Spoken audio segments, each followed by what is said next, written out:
Welcome to the Sons of Mjolnir podcast. The Sons of... What? The Sons of Mjolnir? This is the Sons of Mjolnir.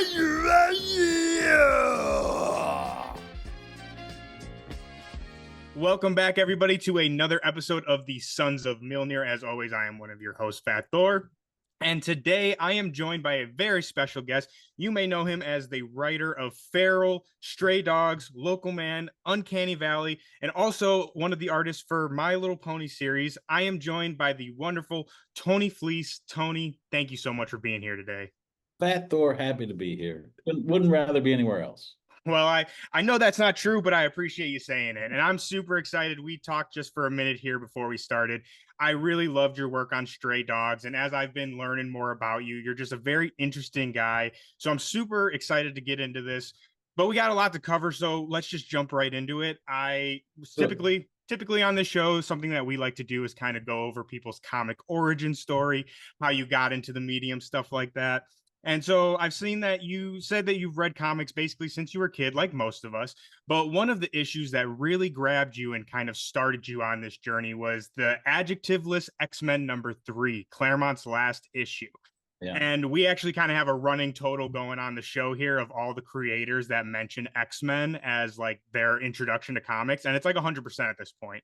So I'm just curious, with the new X-Men show coming out and just how popular they are, what was it about that issue and the property itself that really just grabbed the young Tony? I don't know. I mean, there wasn't any, like, there was no cartoon yet. Mm-hmm. So it wasn't like I knew about the X-Men. I just saw it on the rack. It looked awesome. And that cover is like a Danger Room shot. It's not like a lot of comic book covers because it's sort of like a big, everybody's real small on it. Like there's a small Wolverine and a small Cyclops and a small Beast and stuff. But it's just like super detailed. I think that must be what got me to go look at it, was that it was just very detailed. And, you know, Jim Lee usually will do like these big, powerful shots, but this was just like a big wide shot of people jumping around in the Danger Room. So yeah, I guess that's what drew me in, and I picked it up and I read it and I didn't understand any of it, you know. And at the end of it, they were like, it said like goodbye to Chris Claremont, and I was just like, who's that? I don't know what's going on, but I like this.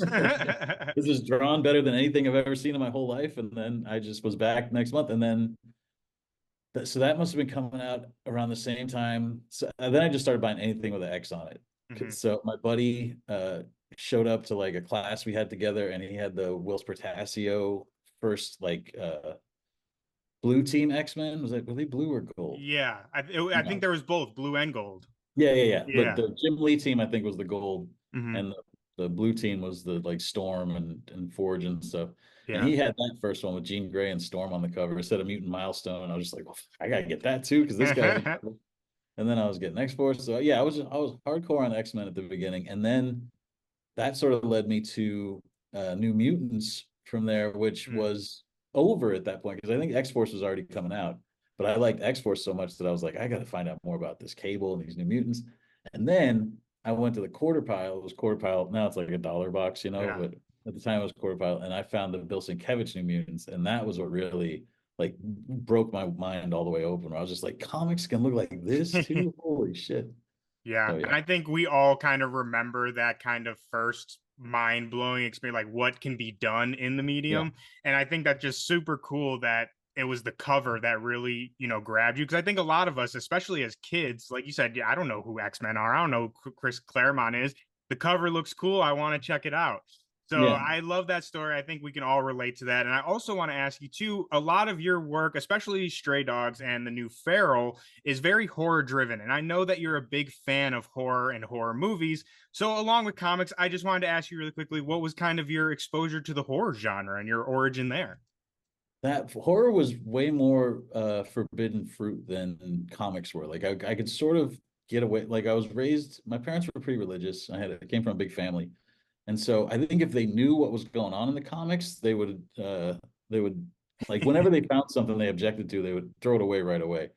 But I have 4 brothers and sisters, so they were just distracted enough by the time I was really into comics that they would I could read whatever I wanted. But horror movies I could not see, and so I was like obsessed with what they might be about. I remember kids coming into school and talking about Jason and Freddy and stuff, and I would just be like, "Are you kidding? They do this?" You know, like.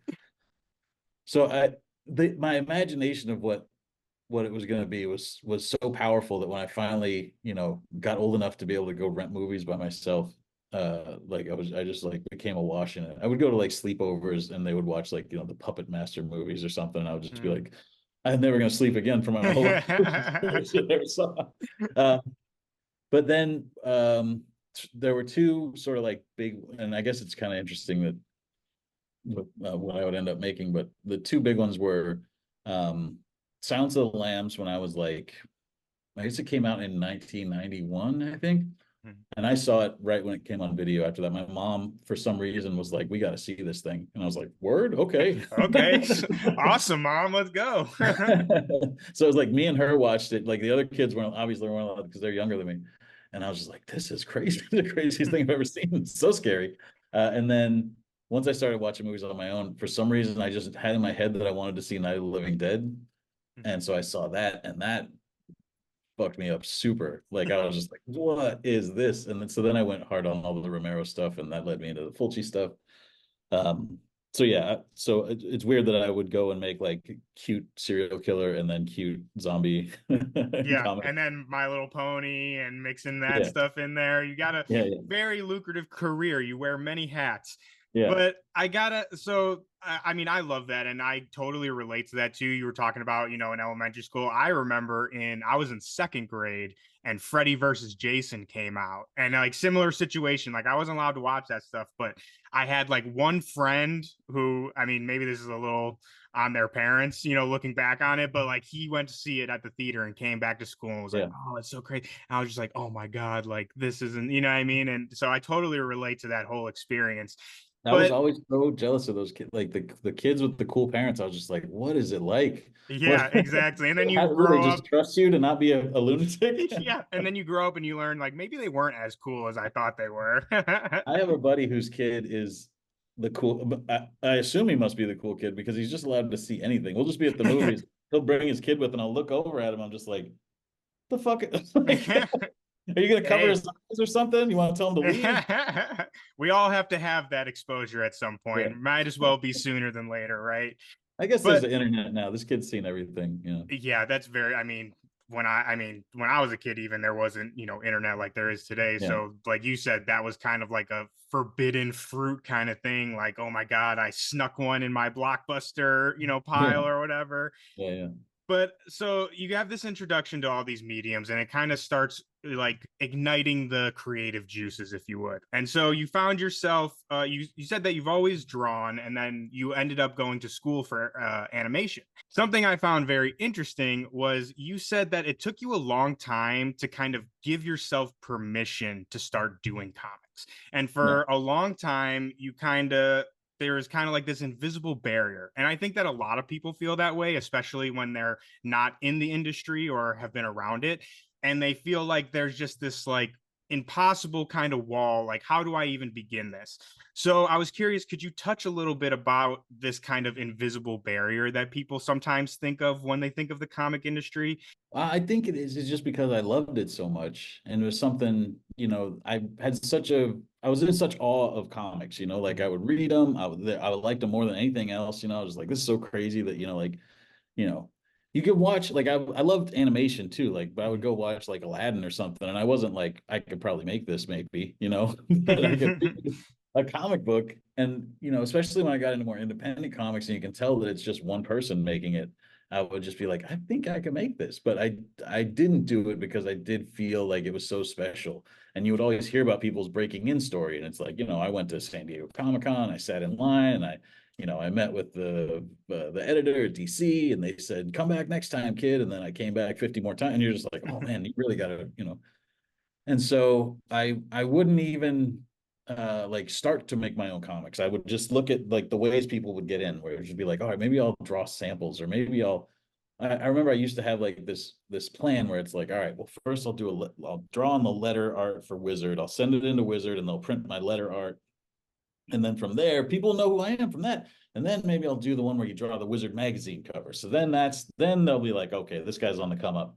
And then I'll do a short story in like one of these little anthologies. But I never did any of that stuff.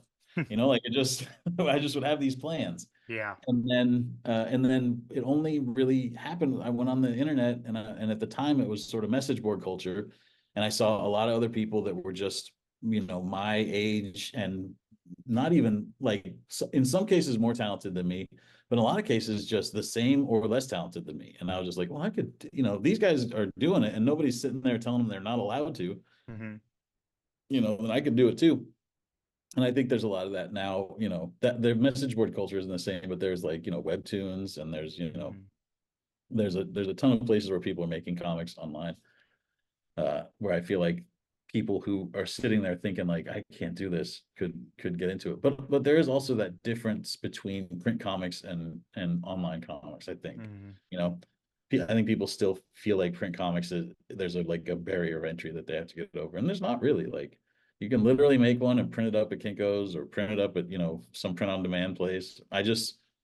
We took previews of Uncanny Valley and Feral to this industry conference that we went to, and I had them printed up myself. And like, it costs a little. I mean, it wasn't cheap, but it's Mm-hmm. not like such a high barrier of entry that's just like, oh, you can't possibly do this. It's like, Yeah. well, if you got a job, put away $100 every couple of weeks. So yeah.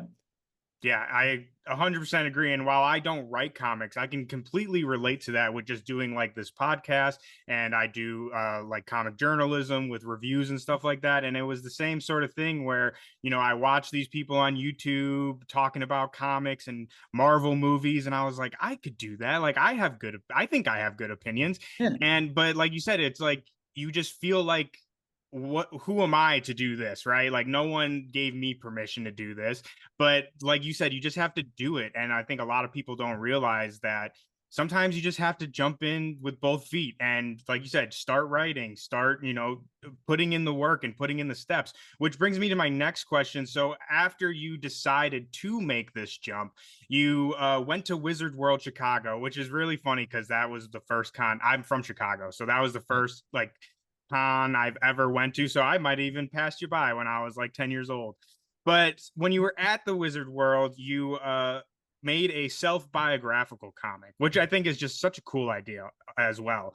And then you actually were able to sell that comic to a publisher while you were there. And then that kind of all snowballed. You moved to LA, and then you started doing My Little Pony, and everything just kind of, started growing from there. So my question on top of all that is, can you talk a little bit about like the importance of both hard work and also taking the opportunities that are presented to you? Because I saw that you also said that when you moved to LA, for a long time, you were kind of working on the fringes of comics, doing lettering and coloring and stuff like that. So again, just kind of the work that people don't see and being open to those opportunities. Well, yeah, I mean, so when I graduated high school, I knew I was going to be an artist. I was going off to art school, and a friend of mine's dad told me, like, anybody that offers you any work, just say yes. And, like, he was Good a advice. successful business owner, and I was just like, oh, he must know what he's talking about. And I think as like, I still do that, and I'm like 44 years old, and I feel like at some point I have to say no, but I still do sort of think that is the case, especially the way the business is right now. Like, I don't want to pass up the possibility that I could, have some success, or, keep my mortgage paid, or, like, I'm always, it's not great advice, I think, in this day and age, to just say yes to anything, because I do feel like people are sort of like coming around on the idea of like work-life balance and stuff. But Mm-hmm. I just have like a work balance. Like, literally, I slept like 3 hours last night. I woke up, I had to finish a draft of a script and send that into someplace, and then I colored a bunch of. I've been making covers for the past 2 days because they're all due tomorrow or something. So I'm just like constantly working. I'm going to a convention after this. But I don't. And when I was doing all that early stuff, where it would just be like the people that you would be around that were in the same sort of like level as you, that were making comics at the same, like making comics at the same level of success as you, basically. And they would be like, oh, hey, I got this thing going on. I need somebody to color it, or I need somebody to letter it. And I had done that on my own book because I just figured out how to make a book from top to bottom. And so I could do that for, other people. And it's not like I was great, but I got better at it and got better at it to the point where I could, if somebody came along and said, you know, can you I feel like I colored like some Simpsons comics, you know, and it's just like my buddy was like, hey, can you color the Simpsons comic for me? And I was like, yeah, I sure can, you know. Damn straight I can. I'm your Yeah, guy. Yeah, I love that because again, going back to the kind of barrier to entry that we talked about, I think that that's also something that a lot of people don't really realize is I think for most people, especially that aren't like very in tune to the comic space like we are, they see a writer come out like, I don't know, they're writing the Avengers, let's say, and it's just like, oh, yeah, this guy came out of nowhere, like, and he's yeah. great.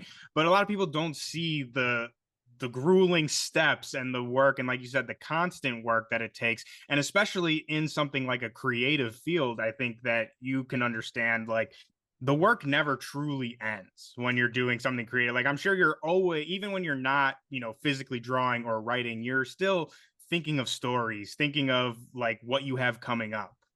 Well, and again, I don't know if that's necessarily good, you know. Yeah, Like, I mean, I would, yeah, not necessarily good, but I think it's something that comes with, like I said, working in a creative medium, and something that I think a lot of people don't really realize. Like, you know, oh, you get to write, you know, about dogs and The Walking Dead and stuff, and like for me, I get to talk about comic books and all stuff all day. Like, yeah, that's super great, but a lot of people don't realize the work that actually goes into it, and like you said, like trying to balance that with actual life. well, it's just being freelance too is a big part of it, you know, Mm-hmm. like if I want to go on vacation or something, or if I want to take, you know, have a day off to go do something, I have to really plan for it because I still have to get all the same amount of stuff I was getting. There's nobody that takes over when I clock out, you know, Yeah. like I just Mm-hmm. have to cram to get Can't everything. can't call Tim up and be like, "Hey, man." I guess you can on That, I'm sorry, local man, but that is true. There have been times where I'm like, I can't finish this. You need help.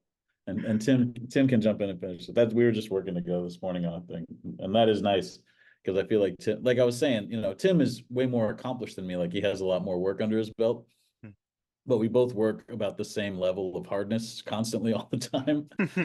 And somehow he manages to also have a kid and a wife, and I don't have a wife anymore, and I don't have a kid. Somehow I'm just constantly working. I was But saying you still don't have any time. yeah, I do not have any time. Well, I mean, that's a perfect segue into let's start talking about some of these new books you got coming out. Like I Yeah. said, perfect segue. Let's start talking about Local Man. So that's going to be by you and Tim Seeley. Mhm.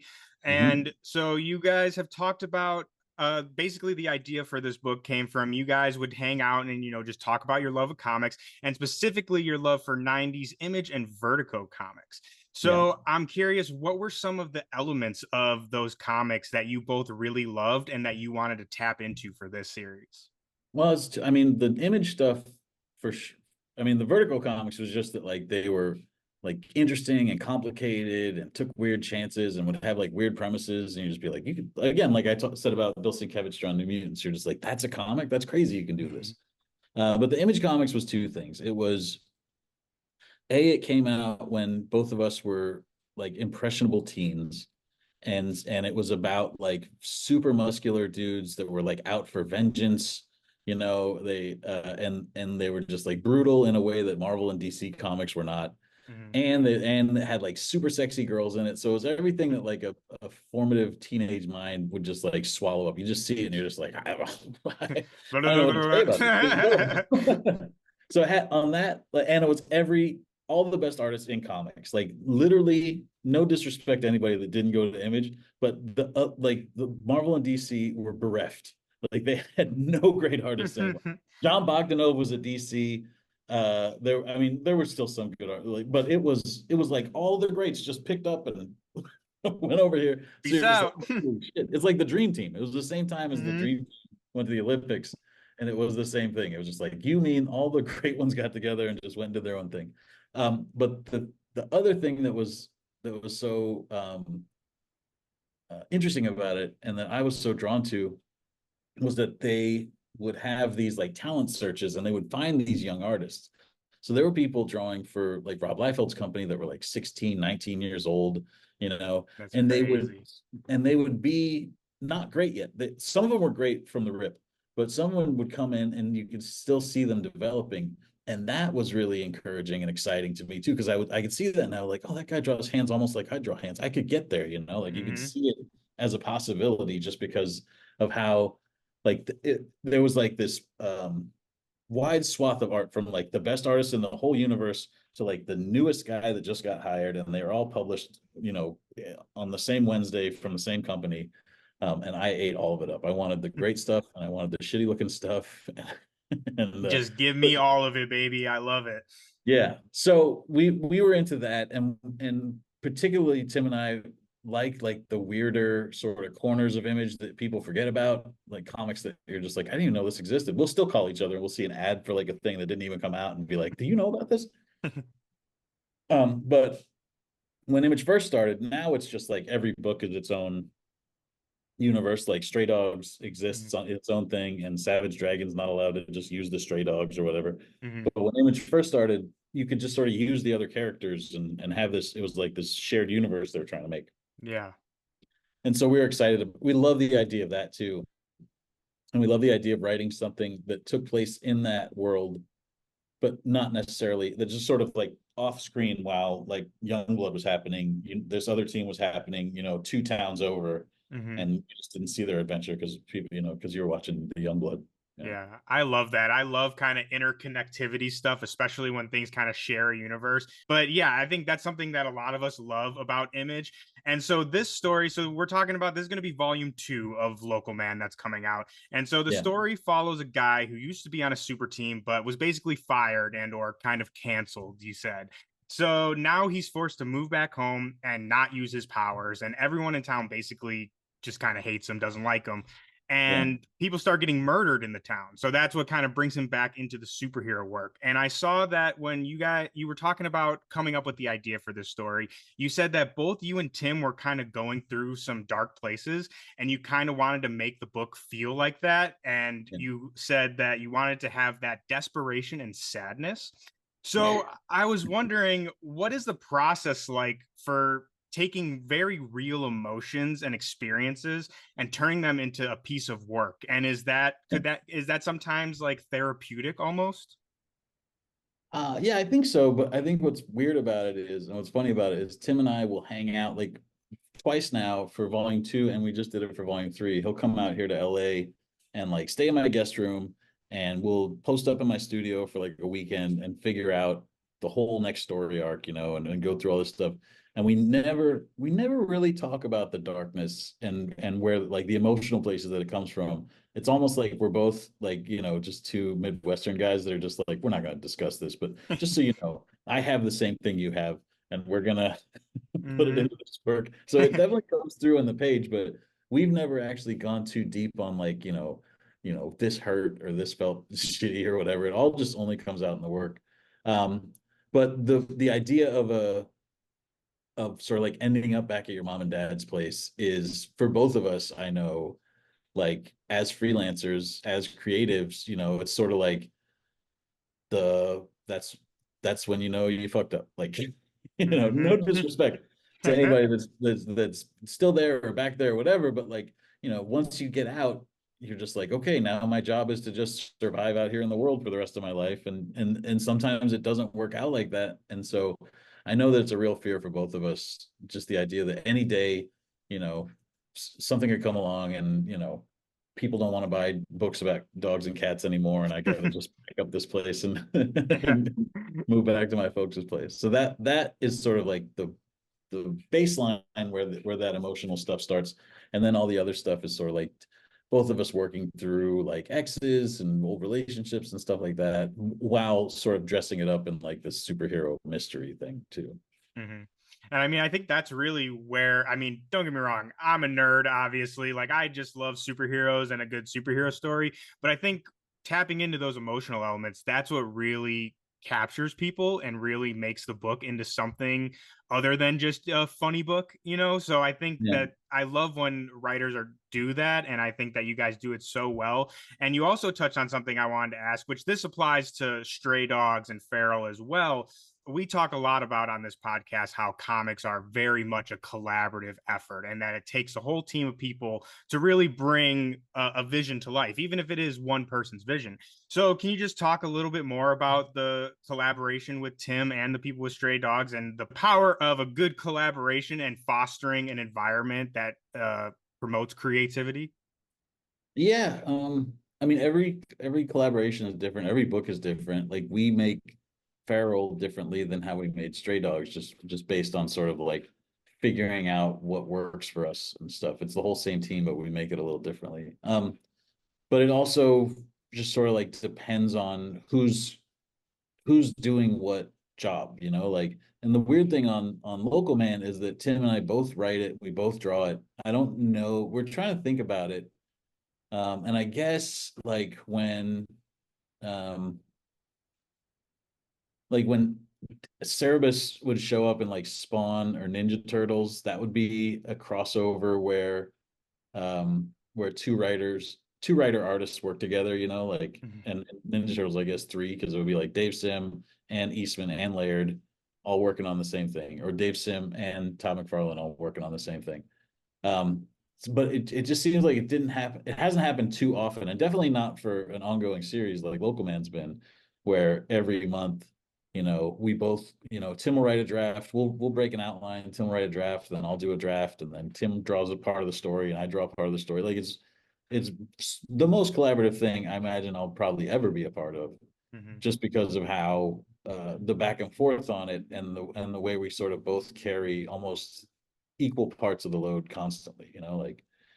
So that's been really fun, and it sort of only works because like I said, I'm a lunatic when it comes to working a lot, and Tim is the same, like he works a ton, and the team on Feral and Stray Dogs also work constantly, so it's not like they don't. But it's just like with Tim, we're both, like it's just we're sort of working at a level. Like we both can do both parts of it. And so I'll just send something over, and like I'll wake up in the morning and he'll have sent it back finished, and he'll, and vice versa. We just sort of bounce stuff back and forth. Although he sent a script in like a week ago and I have not done my pass on it yet. So I'm a little bit I'm sort of not holding up my end of the bargain right now. Say if Tim's watching this, he'll be hitting you up, being like, "Hey, man, I heard that you're a little behind." Yeah. But yeah, it is different collaboration. So like with me and Tim, or like with me and Dave Wachter on Uncanny Valley, that's a whole different collaboration where mercifully I don't have to draw anything. So like I did a couple covers for that book, and it's a book that I love, but I'm just so overburdened right now that like the idea that I can just pass this script off with no, like, Stray Dogs and Feral I do thumbnails for too, and I draw, me and Trish draw the covers together, so like I'm always drawing something for it as well as just writing it. But this one I just write a script and then I send it to Dave, and then he lays it out and draws it and colors it and does all that stuff, and I just get like a finished comic book show. Somebody else letters it, like I letter all the Stray Dogs and Local Man and stuff.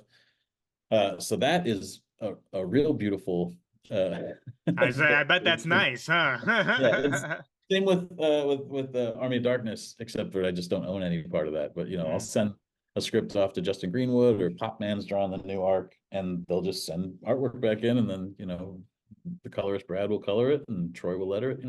So that's nice. But I'm still, even I think probably more hands-on than some people on that type of stuff. Like the colors will come in, and me and Brad work together on a ton of books. So like he colors Local Man and Feral and Stray Dogs and Time Chopper and Army of Darkness. Like we've done a ton of stuff together.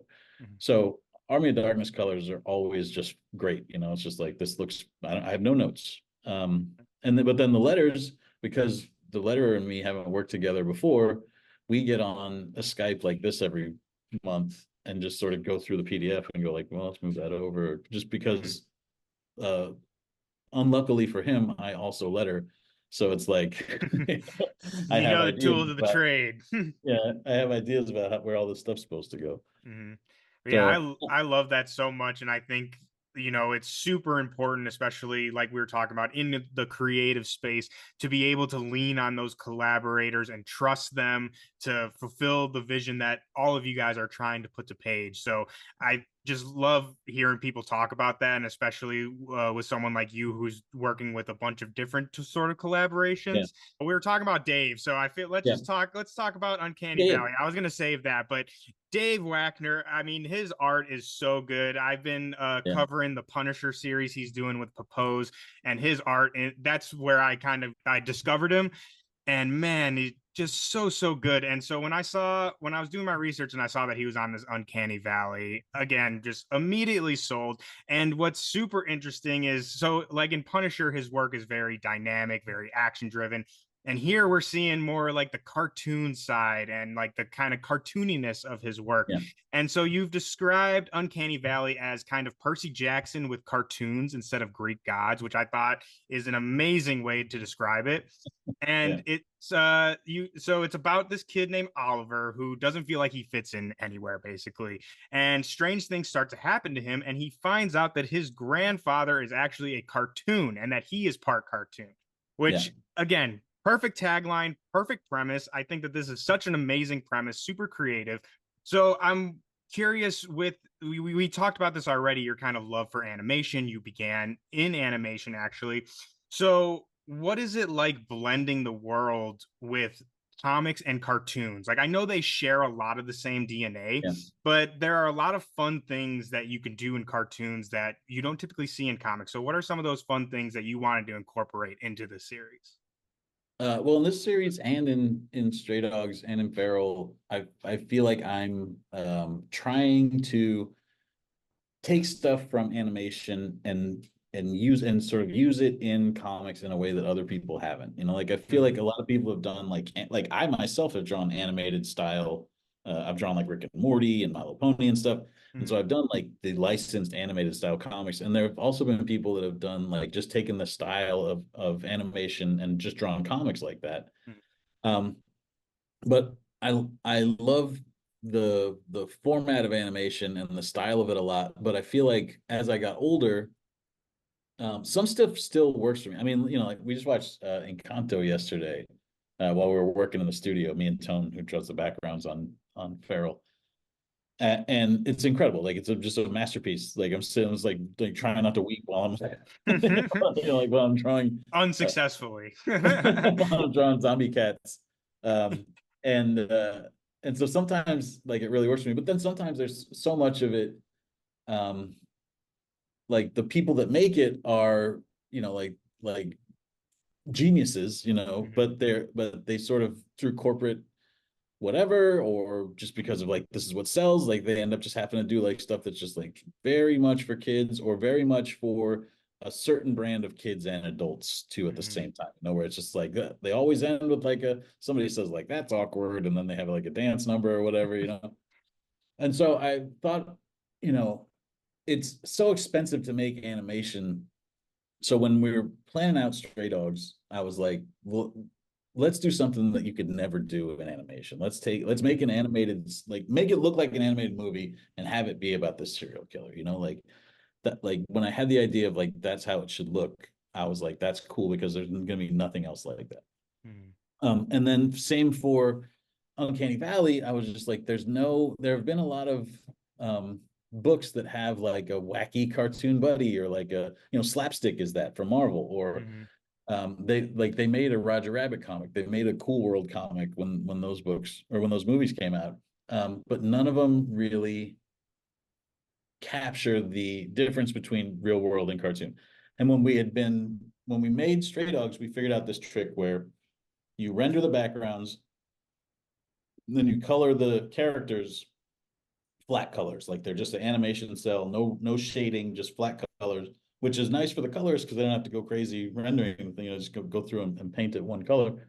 But it just looks like it's a cell sitting on a background. And I told Dave when we were like designing this and working out what the book was going to look like, I'm like, that's all you have to do is just render the real characters, and then for Pecos Pete or any of these other cartoons that show up, just do it with a flat line and then just color it flat colors, bright flat colors. And then he, you know, he started messing around with it and he turned in one thing and it looked pretty good. And then he turned in like the first couple of pages of the book and it looked, I mean, you like Punisher. I think his Punisher stuff is amazing looking, but this shit that he's doing on Uncanny Valley is not even close. Like it's so good. I think, I mean, I'm obviously very biased, but it's the best stuff I've ever seen him do. It's incredible. Well, I mean, I saw the cover and just the cover itself, I was like, okay, Oh, I definitely see the kind of transition and or yeah. progression for sure. And especially, like I said, just him playing in this entire different Yeah. style. It's I cannot wait to get Yeah, to wait some till of you those see this guy. interiors. It's super, super cool. He did a Godzilla book years ago that if you're like bin diving and you run into Godzilla in Hell, written and drawn by Dave Wachter, Mm. that's like my second favorite thing of his after this, where he colored that too and he wrote it himself. And it's beautiful. I mean, it's Mm. my favorite Godzilla comic I ever saw. But Shout out to Dave. yeah, he's the best. He's Yeah. one of those guys that when I said I message board culture, when I saw people who were like around my level or better than me, he was definitely better than me. But we've known each other since then, since like 2004, 2005, maybe before. Wow, that's awesome. Like I said, shout out to Dave. If you're watching this out there, love your work, my friend. Hopefully we can swing back and get you on for Uncanny Yeah, Valley. let's do But it. I also wanted to ask, again, kind of going back to the kind of using real themes and emotions to tell your stories.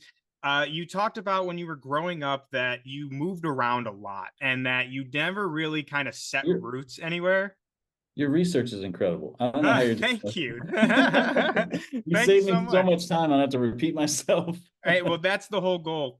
I know you're a busy guy and you probably do a Thank lot of you. these things. So I, I'm sure you've answered the same questions a yeah, million times. So I want to try and ask you some new stuff. yeah, But so like I said, you said that you never really were able to put down roots anywhere. And I think that that is another universal feeling that a lot of us feel. And so I'm wondering, like, I feel like that's a story that could be told in a lot of different mediums, like yeah, a more dramatic setting or, whatever have you. But I think it's super interesting and creative that you decided to use these themes in the world of cartoons.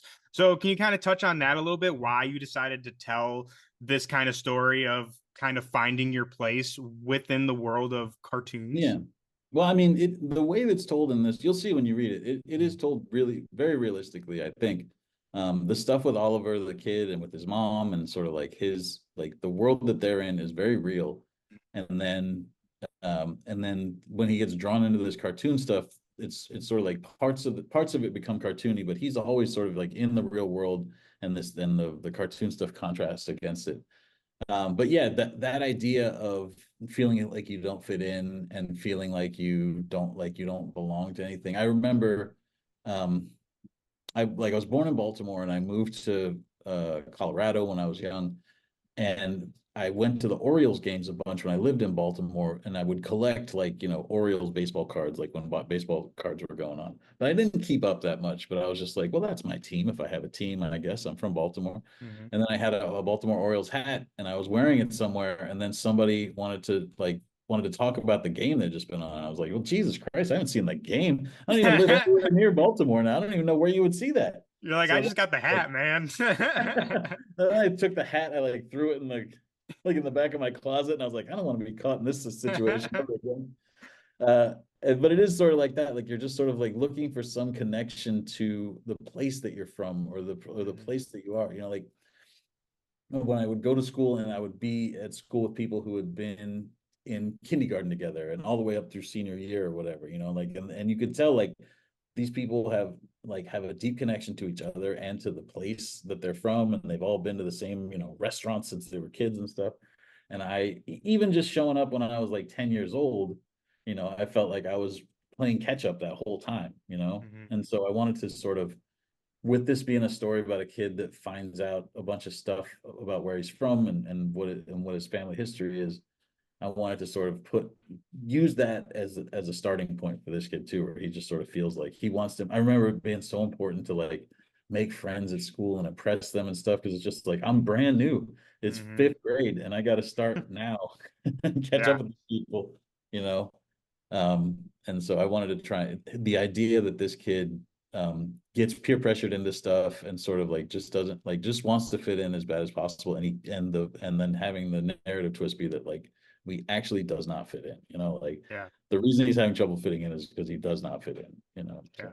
Oh, I love that so much. You're making me emotional over here. I just think that's such a, poignant story to tell. And again, something that everyone can relate to, even if you haven't really moved around a lot, just the feeling of not feeling like you're in the right spot or that you don't fit, I think is, like I said, just a very interesting idea, especially when you're applying the world and the kind of I guess you could say cartoon physics of the cartoon world. I think that's so great, and I cannot wait to jump into that, especially like we were talking about with Dave's art. But we gotta talk about we're going to get to Feral, obviously, because that's going to be huge. But I feel like before we talk about Feral, just very quickly, we got to talk about Stray Dogs just a little bit. We've talked about it, throughout this interview as we've been going on, which how can we not? It's such a great series. It actually first came on my radar from one of our friends, the Wednesday Poll List. They did an episode on the whole series, and that's how it came on my radar. And I immediately, again, your premises are just A1 because it just grips me immediately. So this one is you describe as Silence of the Lambs meets Lady and the Tramp. And the basic premise of it is that a serial killer, spoiler alert for if you guys haven't, read the book yet, but a serial killer takes people's dogs as trophies, and the book is entirely told from the perspective of the dogs. So when I was reading this book, not only was I thinking, wow, this is super creative, this is super fun, a new way of telling a kind of thriller, like serial killer story. But I'm curious, what are the kind of main differences when you're writing a book from an animal's perspective as opposed to like a human character's perspective, which you also have an extensive experience in doing with stuff like My Little Pony and stuff like that. So what are like the differences between that?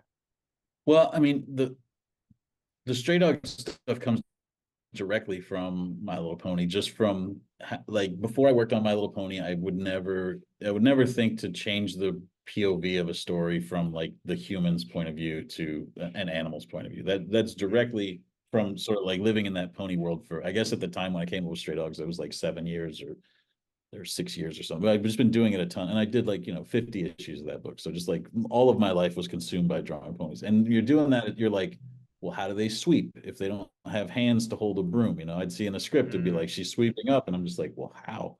And how does she do that? How do you draw it?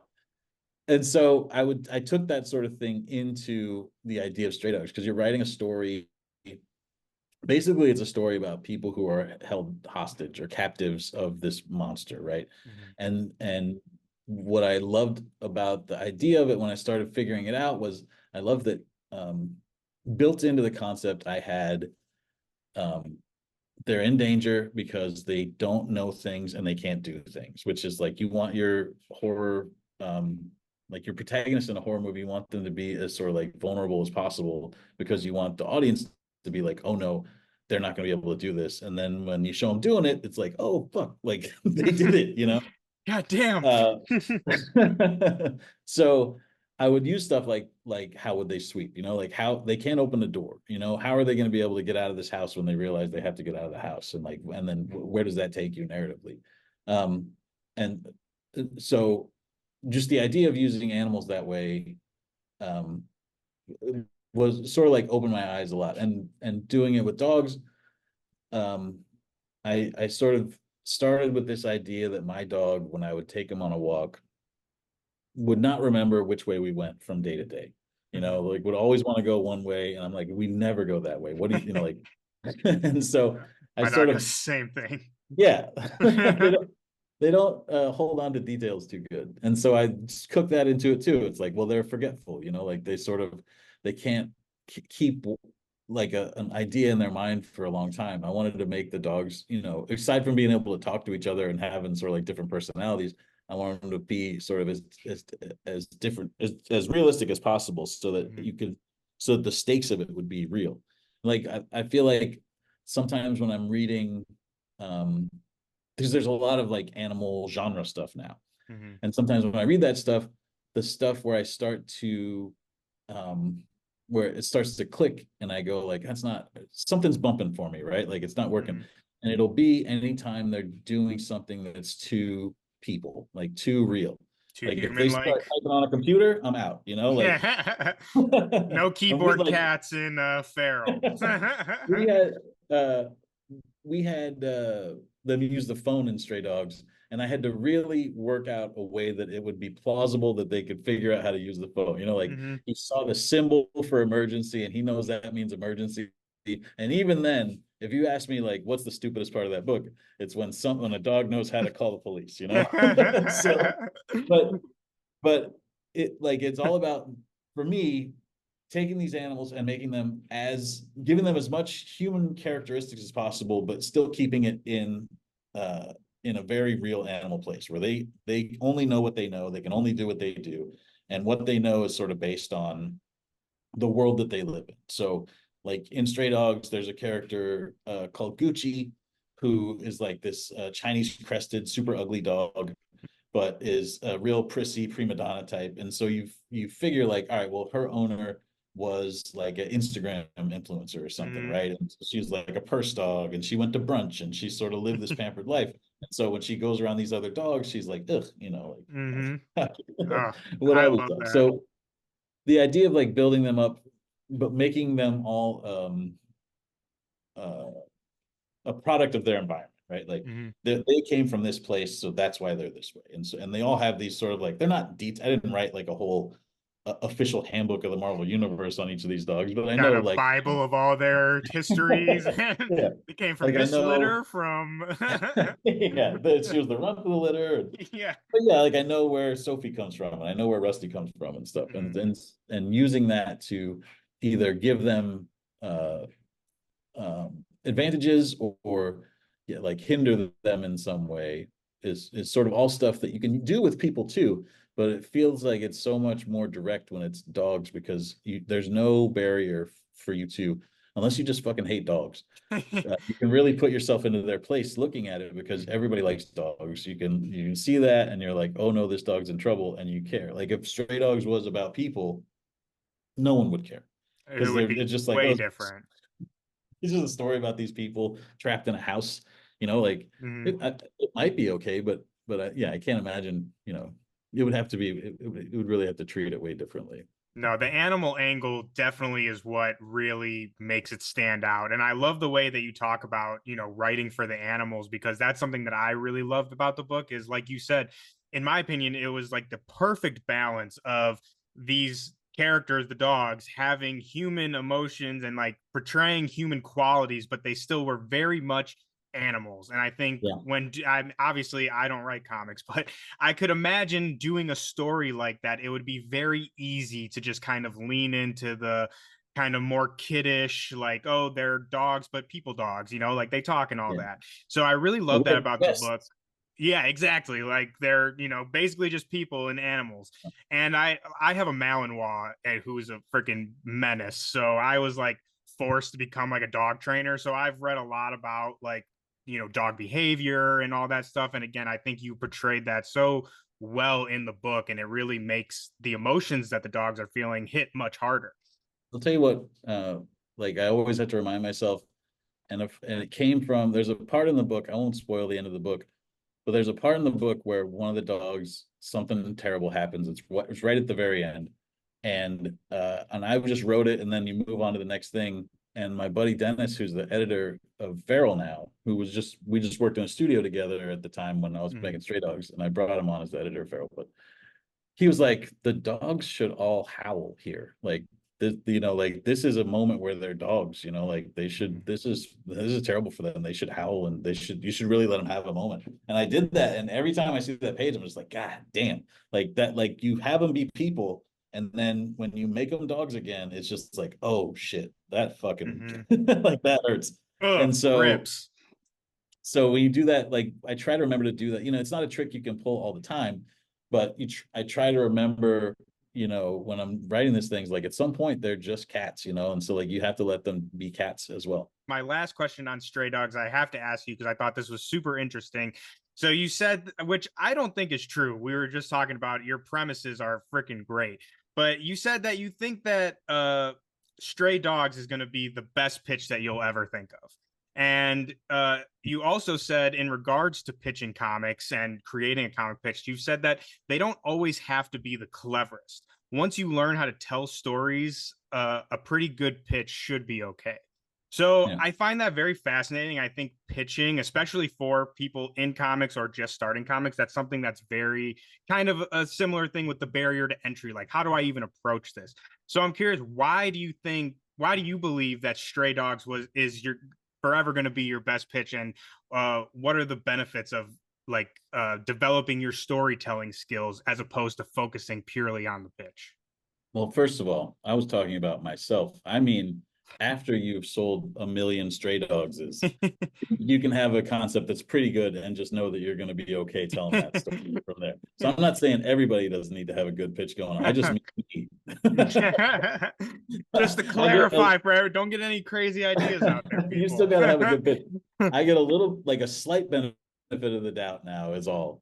But no, I think Stray Dogs, like it's like I was saying, like it's the characters are vulnerable, the situation that they're in is unique. Like it's sort of just like it just sounds crazy, like I'm complimenting myself on my idea, but it is hey, like please do.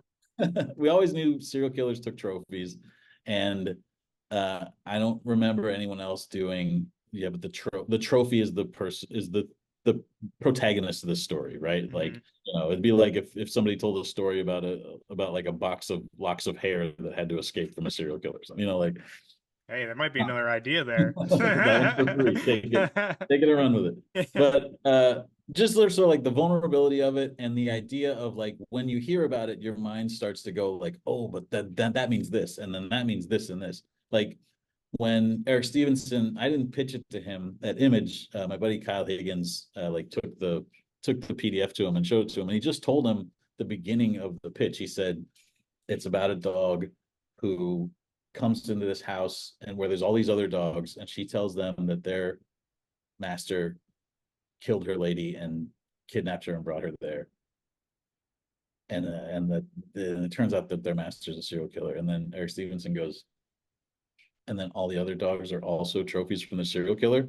And he's like, yes. And he's like, well, we'll print that, So like the idea that people want to fill in the blanks of what could happen next is what I think works best about Stray Dogs. That, when I tell you that Uncanny Valley is about a kid whose grandpa is a cartoon character, you might think like, oh, I bet he could like get run over by a steamroller and like pop up like Roger Rabbit and be okay. Or I guess that's just directly from Roger Rabbit, but no, that's the same visual I had for sure. Like the big like anvil dropping down on him. I've had a lot of people say, like, oh, he could run off of the edge of a cliff and then just keep running, and that literally happens in the book. So I guess that is a case where, people do try to fill in the rest of the idea after you tell them the start of it. But I think for Stray Dogs, that's what I'm always trying to get to with other stuff is like, come up with something that's evocative, that when you say it, people want to finish it themselves. Like they just want to go like, oh, I bet this happens, or I bet this happens. So.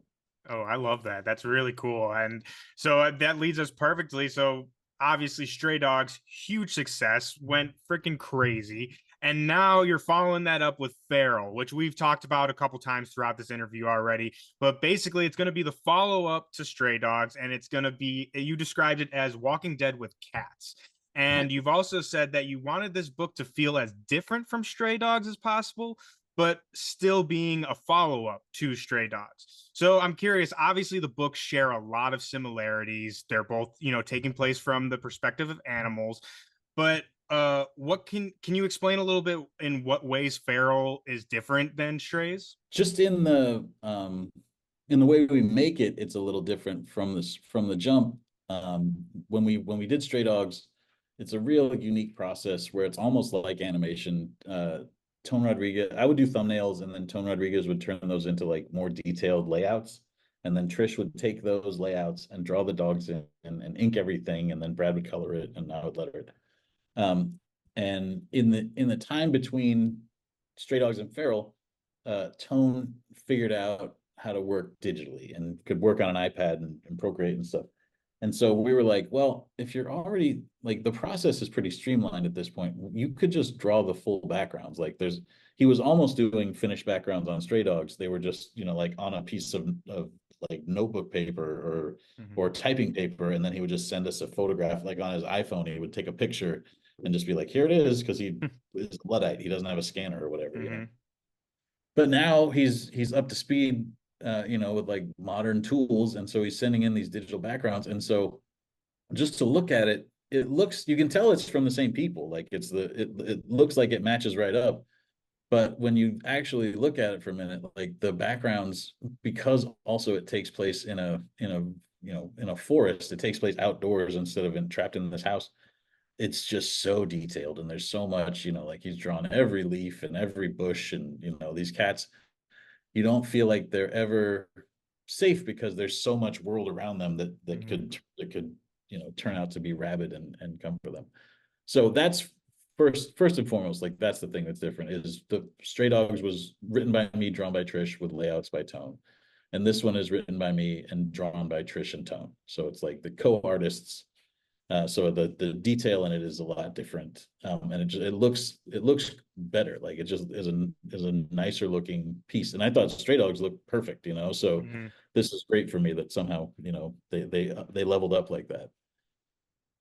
But then all the other stuff is just, what's the difference between dogs and cats? Like we made a big point in Stray Dogs about the dogs having memory issues, Mhm. and and just sort of being, like goofy little buddies a lot of the time, and like I wanted people when they're reading that book to always be concerned that at any moment they could get distracted and forget that they were held captive by a serial killer, Mhm. um, and but with cats, I feel like they are not forgetful. I feel like they hold grudges, and they keep secrets, and they, they know stuff. They keep secrets. That's funny. And so I wanted to do like, I'm hoping, I mean, definitely plot wise, each one of these cats will have secrets and stuff, but I want people to just see by the way that they act and the way that they interact with each other that like they all have something going on in a way that the dogs didn't. Um, and we talked, like Trish and I talked about how when we bring dogs into this, will they be able to talk to cats? Like, and how do we Ooh, do that? I And didn't even Trish, think about that. That's interesting. yeah, well, this is the stuff you have to, Yeah. discuss. And Trish was like, I think they can talk to each other, but I think it's like a grown up trying to talk to like a child or a toddler, where you're just Where where the the dogs dog's the are like, toddler. yeah, I was like, the it's dogs got are to like, be. we're happy out here, we're good, right? And the cats are like, no, we're not happy, we're not good, like this Shit is is not safe. not okay, my dude. We're excited to sort of bring that sort, like when we get dogs in here, and we will, not for a while. This is an ongoing series, so we're sort of stretching it out. We don't want to play the hits right away. But when we bring dogs in, it's going to be really fun to sort of show the difference between how we did dogs the first time and how we're doing dogs in this new book. But the other main difference is that, like I said, it takes place outside. It's not a story about one serial killer. It's a story about rabies that acts like a zombie plague. Where it's not just a small rabies outbreak in this book. It's a big, like a epidemic or a pandemic. Mhm. Big problem. Probably an epidemic to start. Yeah. So it's a huge problem, and to these cats, because of their size and the way that they fit into the world, it's like the whole world is turned upside down. But being able to do that outside and sort of having it where they can go literally anywhere instead of being trapped in the master's house like the Stray Dogs were. And any place they turn, there can be danger or there can be allies, or it's just sort of like a much more open world than Stray Dogs was. Like Stray Dogs, we introduced a new dog character like at the very, very end, and I remember thinking like, that's so cool that a new dog shows up. and in Feral, we can do it literally whenever we want. They're just Yeah. out there in the woods, and like a new cat can show up or a new raccoon or whatever. And we're also doing a little bit of like spiritual stuff as well, where I feel like cats are a little bit spooky. And Hmm. so the main character in this book, Elsie, has like these sort of like spiritual visions. Like she has like stress dreams or hallucinations or whatever. And so that, like, Stray Dogs didn't do anything like that. Stray Dogs sort of existed only in nobody had dreams or visions or anything. It only existed in the real world. So um so yeah, we're trying to really make it different while having it look, to a buyer, they will show Mhm. up. A customer in a comic store will go like, "That looks like new Stray Dogs," Yeah, like, oh, you liked this, you'll love this too. I Hopefully love when that. reading it, I love that they'll so much, and I'm especially me, like I'm more of a dog person myself. I don't necessarily hate cats, but just more of a dog person. sure. So I'm super excited to kind of dive into like you're talking about the kind of differences between the how you portray the cats and the dogs in this story. You're playing with such a bigger sandbox, and I think the potential for stories in there is, I mean, almost limitless. And I know that you've talked about that you kind of have an idea at least of, the beginning, middle, and kind of end of where you want to take Yeah. Feral. But you just said yourself you want this to be an ongoing. So I'm curious, do you have a kind of at least idea of where you want to go? Like how many issues? Or is it just you're doing it as long as it's fun, and then once it starts to, not be as fun anymore, then you'll hit that ending? I mean, I can't see it not being fun. Like this is the kind of fun you like having. There's nothing more fun than making a comic with your friends that is, seemingly successful. That it's just like, oh, we could just do, like I go to work and I do my favorite thing. So it's not going to be that it stops being fun. It will Mhm. probably be that it stops being profitable at some point. That's what I feel like happens a lot of time is that even these ongoing series at some point, there's you cross over a line where it goes from you're earning money on this to you're paying money for this. Mhm. And but hopefully we can. The great thing about it is we got numbers for our first issue and we did well enough that it looks like we're going to be able to go for a while, which is what I was hoping for. Like I had a number in my head that was just like if it hits this number, we'll be good because you really just need it to go long enough to get to trade paperbacks. Mhm. And the trade paperbacks becomes another revenue stream, and then that keeps paying you enough that you can keep going while you're putting it out. So we did well enough on the first issue that we can go for a while. I know this is like boring business side stuff, Interesting to me. but it was a question mark, this time last week, whether or not we'd be able to, how long we'd be able to go for. And now it seems like we're in good shape. We can cook for a while, which is really Mhm. exciting. Like I said, it's fun making this book making these books with Tone and Trish. I mean, Tone's one of my best friends for, more than 10 years. And God, way more than 10 years now. We worked together in the same room a lot of the time, years ago. And even now, like he lives in Louisiana, but he'll come out here and stay at my place and just work, for a couple of weeks at a time. We just sort of get together and make this thing. And then Trish, um, who I met through My Little Pony, is like one of my best friends as well. But we just live on opposite sides of the country, but we're always sort of like in contact, in collaboration. Even when we in between Stray Dogs and Feral, we were doing like covers together or little projects and stuff. So we just always have like a ongoing dialogue. And I feel like we've, gone through this weird thing together where you have this big comic, Mhm. and it's fun to be sort of back. Um, it's not like we're back together. Like I said, we've been in contact the entire time, but but to have new work coming out again, which was really fun when we were doing Stray Dogs, is sort of like getting to enjoy people seeing the book together and guessing stuff about it and being Mhm. wrong. Or somebody's like 100% right. You're just like, God damn, all right. Got Just Mr. gotta figure Smart it out. Guy over Yeah. here. I love that so much. I mean, I'm excited to jump into it, and and it again. I loved hearing how excited you guys are to do it, and I think all of that really translates into all of these books. And you're just on fire right now. We've Thank you. talked about all these books coming out. I'm sure you have more in the works. Make sure to go out to your local comic shop, go online wherever you get comics, and make sure that you tell them you want Feral, Local Man, Uncanny Valley, all that stuff, and just tell them if it's Tony Fleece, I want it. Put it on my pull list. Now, Tony, final question I got for you, just to wrap things up, kind of on a fun note. We were talking earlier when we started this about your love of horror movies and kind of your exposure to horror movies. And something that I really love that you did with Strays, and I know that you're doing again with Feral, is a bunch of kind of homage covers to Mhm. classic horror movies and all that stuff. And I love horror movies, but I also really love horror movie posters. And I think that there's kind of a whole art to it in itself. So I'm just curious, like, again, a fun question. What's some of your favorite horror movie posters? Not, it doesn't have to necessarily be the film itself. Mm, I love the Frankenstein. There's like an original Frankenstein poster where it's like a spider web behind him. Mm-hmm. Does Dracula have the spider web? But all the Universal monster posters, they don't super work with dogs or cats. They did like a Dracula one that we didn't draw, but for Stray Dogs, they did a Dracula homage cover. But the original like the original Universal monster posters are sort of perfect. The original King Kong poster where like he's on top of the Empire State Building and he looks, that's a case of like you would, if I saw that ape on the poster and then I went and saw that movie, I'd be like, not as good as the poster. Like the Literally though, King where he's Kong on that poster swatting is so the rad. Yeah. yeah.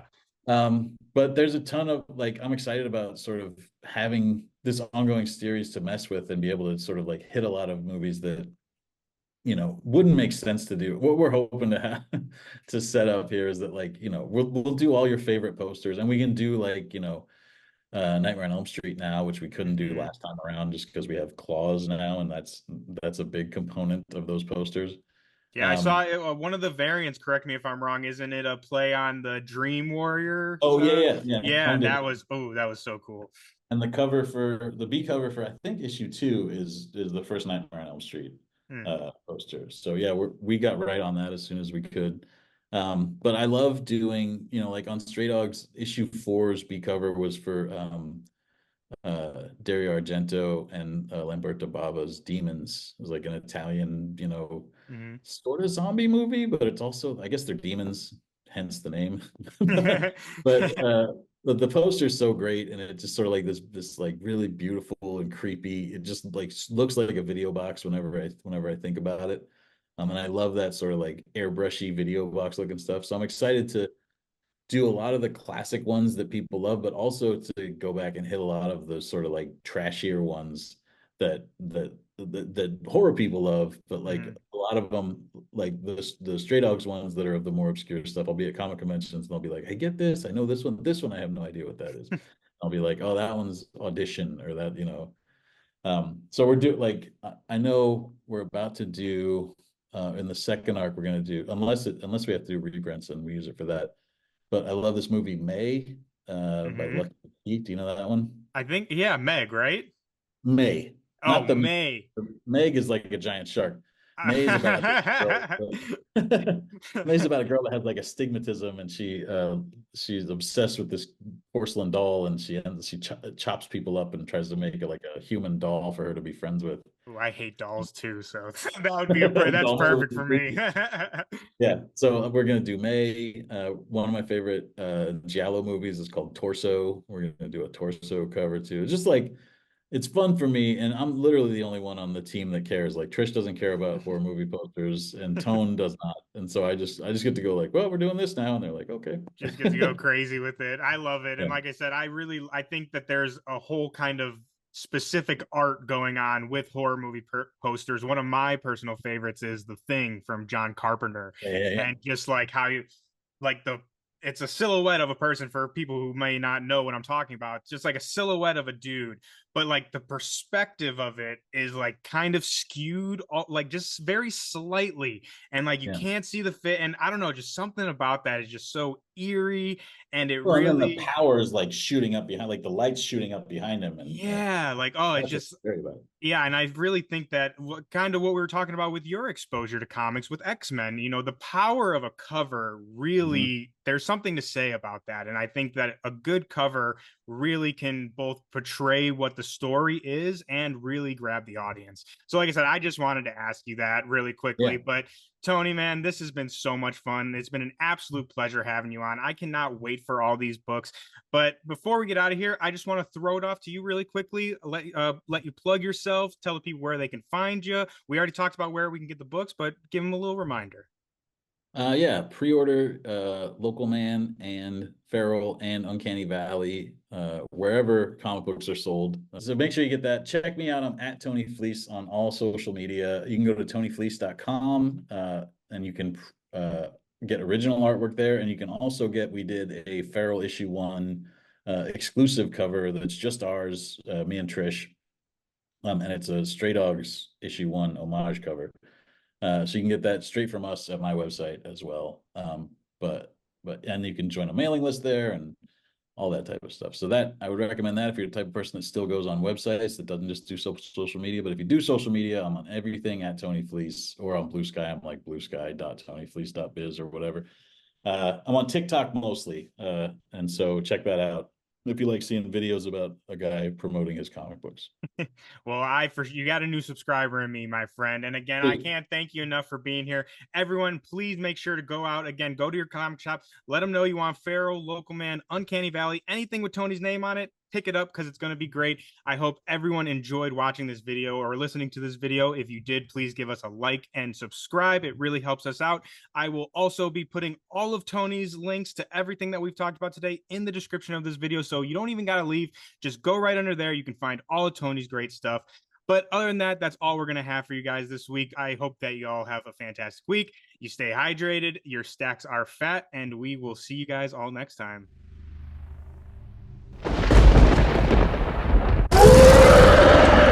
I can do this all day.